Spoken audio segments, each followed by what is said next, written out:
ان کاموں سے پرہیز کریں۔ امام علی علیہ السلام نے اس حکمت برے قول میں 3 اخلاقی برائیوں اور ان کے مضر اثرات کو مختصر اور جامع انداز میں بیان کیا ہے۔ طمع کرنا۔ سب سے پہلے آپ نے فرمایا جو شخص طمع لالچ اختیار کرے خود کو ذلیل و خوار کر دیتا ہے۔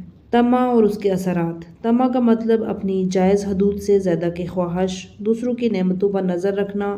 امام نے لفظ استشعار لباس کے اندر کچھ پہننے کا استعمال کیا ہے، جس کا مطلب ہے انسان طمع کو اپنی ذات کا حصہ بنا لیتا ہے اور اس سے الگ نہیں ہوتا۔ طمع کا نتیجہ یہ ہوتا ہے کہ انسان اپنی عزت کو داؤ پر لگا دیتا ہے، دوسروں کے سامنے ہاتھ پھیلانے پر مجبور ہو جاتا ہے اور اپنی شخصیت کو خود ہی کمزور کر لیتا ہے۔ رسول خدا صلی اللہ علیہ وآلہ وسلم فرماتے ہیں کہ بدترین بندہ وہ ہے جو طمع کا غلام ہو، جو اسے ذلت اور رسوائی کی طرف لے جاتا ہے۔ خاص طور پر علماء کے لیے طمع ایک خطرناک برائی ہے، جیسا کہ آپ نے فرمایا طمع ایک پھسلتی ہوئی چٹان کی طرح ہے جس پر علماء کے قدم بھی نہیں جم سکتے۔ طمع کی شدت بعض اوقات انسان کو احمقانہ اور شرمناک کام کرنے پر مجبور کر دیتی ہے۔ عرب کے ایک مشہور طمع کار اشعب کے بارے میں کہا جاتا ہے کہ وہ اکثر دامن کھول کر چلتا اور کہتا کہ شاید کوئی پرندہ اڑتے ہوئے انڈا دے اور وہ میرے دامن میں آ گرے۔ اسی طرح جب بچے اسے تنگ کرتے تو کہتا فلاں گھر میں حلوہ بانٹا جا رہا ہے، بچے وہاں بھاگتے اور وہ خود بھی ان کے پیچھے بھاگتا یہ کہہ کر کہ شاید میری بات سچ ہو۔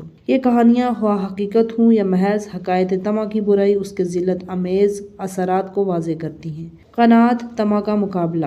طمع کے برخلاف قناعت عزت کا سبب بنتی ہے، جیسا کہ امیر المومنین امام علی علیہ السلام نے فرمایا جو قناعت اختیار کرے وہ عزت دار بن جاتا ہے۔ شاعر نے خوب کہا لالچ کو چھوڑو بادشاہت کرو کیونکہ یہ طمع گردن ہمیشہ بلند رہتی ہے۔ پریشانی بیان کرنا۔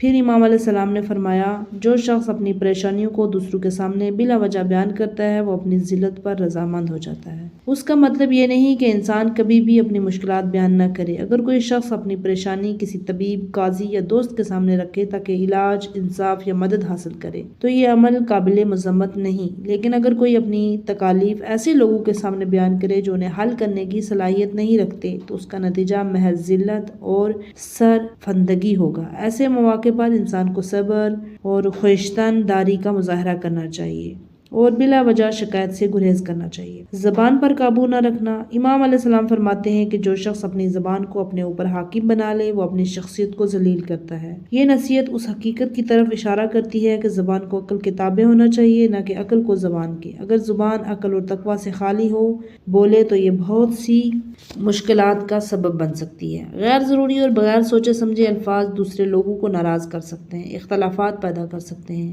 اور گاہے کینہ اور دشمنی کو جنم دے سکتے ہیں۔ عربی شاعر نے خوب کہا ہے انسان اپنی زبان کو قابو میں رکھ، یہ تمہیں نقصان پہنچا سکتی ہے کیونکہ یہ ایک اژدہا ہے۔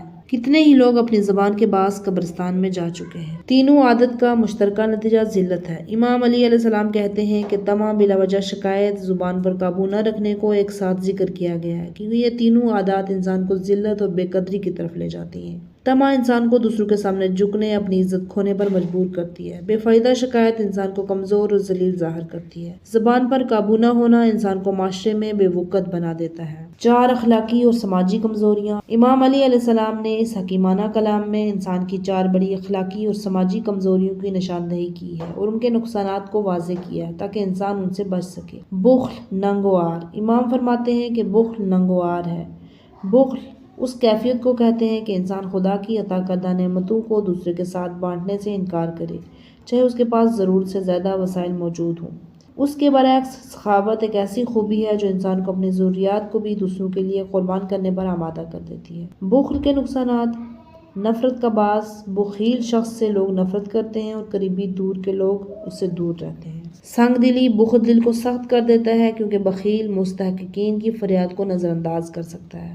معاشی نقصان۔ بخل کی وجہ سے دولت استعمال باہر ہو جاتی ہے جبکہ معاشرے میں ضرورت مند اس کے محتاج ہوتے ہیں۔ خاندانی مسائل۔ بخیل افراد اپنے گھر والوں پر بھی سختی کرتے ہیں جن سے ان کے اہل خانہ ان کی موت کی خواہش کرنے لگتے ہیں۔ سماجی کمزوری۔ بخیل انسان کو سماجی معاملات میں کمزور بنا دیتا ہے، وہ دوسروں کی مدد کرنے کے قابل نہیں رہتا۔ امام علی علیہ السلام نے مالک اشتر کو نصیحت کی کہ بخیل کو مشورے کا حصہ نہ بنانا کیونکہ وہ تجھے فضیلت سے روکے گا اور غربت کا خوف دلائے گا۔ بزدلی نقصان کا باعث ہے۔ امام فرماتے ہیں بزدلی نقصان کا باعث بنتی ہے۔ بزدل افراد اپنی صلاحیتوں اور مواقع سے فائدہ نہیں اٹھاتے، جس کی وجہ سے وہ زندگی میں پیچھے رہ جاتے ہیں۔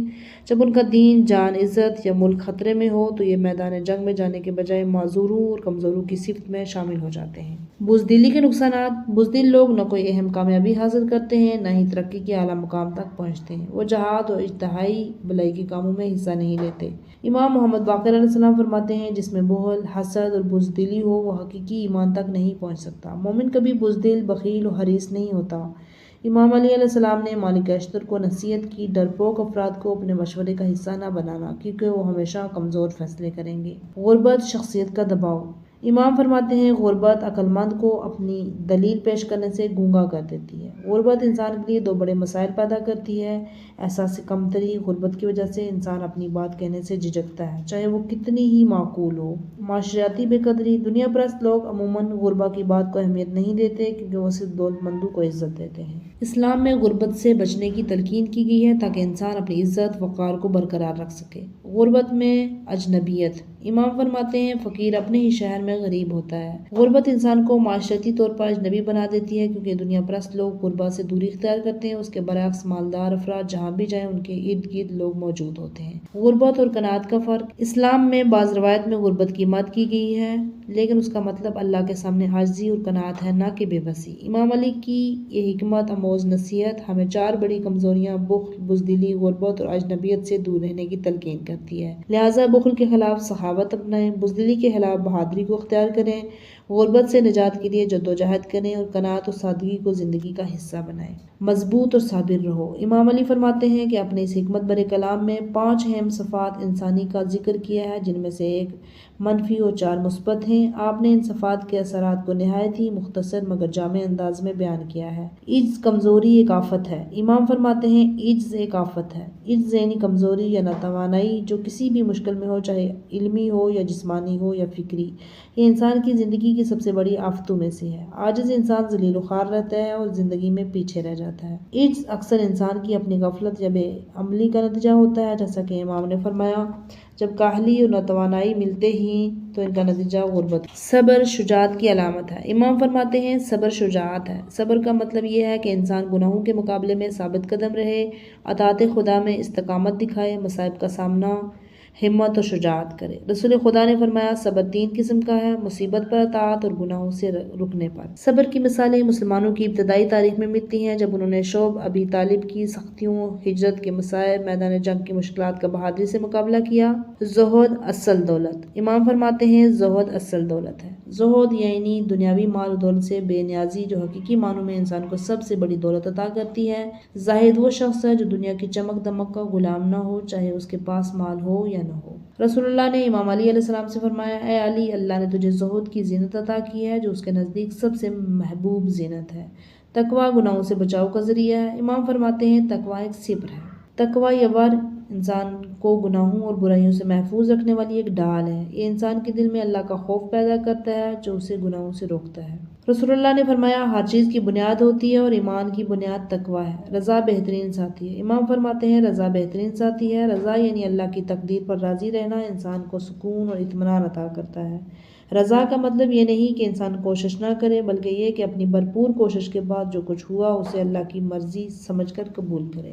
نتیجہ: امام علی علیہ السلام کی یہ حکمت آموز نصیحتیں ہمیں بتاتی ہیں کہ عجز اور ناتوانائی سے بچیں اور صبر، زہد، تقویٰ اور رضا جیسی صفات کو اپنائیں۔ یہ صفات انسان کو مضبوط، خوددار اور اللہ کے قریب بناتی ہیں اور اسے زندگی کے ہر میدان میں کامیاب بناتی ہیں۔